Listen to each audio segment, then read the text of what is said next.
দেখছেন টিভি 24 বাংলা।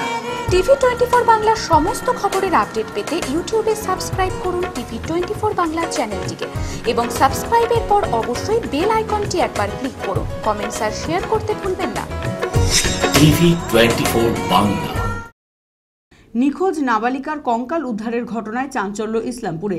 জানা যায় গত শনিবার থেকে নিখোঁজ ছিল বছর 13 সুমিতা খাতুন।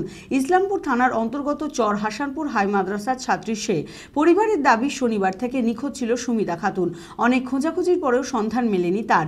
বুধবার গ্রামেরই এক মাঠে তার পরিধান করা জামা কাপড় সহ একটি নরকঙ্কাল নজরে আসে স্থানীয়দের। খবর পেয়ে ঘটনাস্থলে এসে নাবালিকার বাবা মেয়ের কঙ্কাল শনাক্ত করেন। পরে ইসলামপুর থানার পুলিশ এসে কঙ্কালটি উদ্ধার করে নিয়ে যায়। ঘটনার তদন্তে নেমেছে পুলিশ। নিখোঁজ মেয়ের কঙ্কাল উদ্ধারে শোকাহত পরিবার। ঘটনায় চাঞ্চল্য মুর্শিদাবাদের ইসলামপুরে। নিখোঁজ নাবালিকার নাম সুমিতা খাতুন। ইসলামপুর থানার অন্তর্গত চর হাসানপুর হাই মাদ্রাসার ছাত্রী সে। পরিবারের দাবি শনিবার থেকে নিখোঁজ ছিল সুমিতা খাতুন। অনেক খোঁজাখুঁজি করেও সন্ধান মেলেনি তার। এরপর বুধবার গ্রামেরই এক মাঠে একটি নরকঙ্কাল নজরে আসে স্থানীয়দের। খবর পেয়ে ঘটনাস্থলে ছুটে আসে নাবালিকার বাবা লাল মোহাম্মদ শেখ। কঙ্কালটির পাশে পড়ে থাকা জামাকাপড় দেখে মেয়েকে শনাক্ত করেন তিনি। ইসলামপুর থানার পুলিশ এসে কঙ্কালটি উদ্ধার করে নিয়ে যায়। ঘটনার তদন্তে নেমেছে পুলিশ।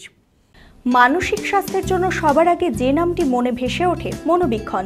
কলকাতার বাইরে তো বটেই, সমস্ত পশ্চিমবঙ্গে অত্যাধুনিক মানসিক চিকিৎসা, কাউন্সেলিং এবং সাইকোথেরাপির আন্তর্জাতিক মানের প্রতিষ্ঠান মনোবীক্ষণ। সুস্থ মনের ঠিকানা। যোগাযোগ নাম্বার 7477799515 অথবা 8981464344 অথবা 9007574740।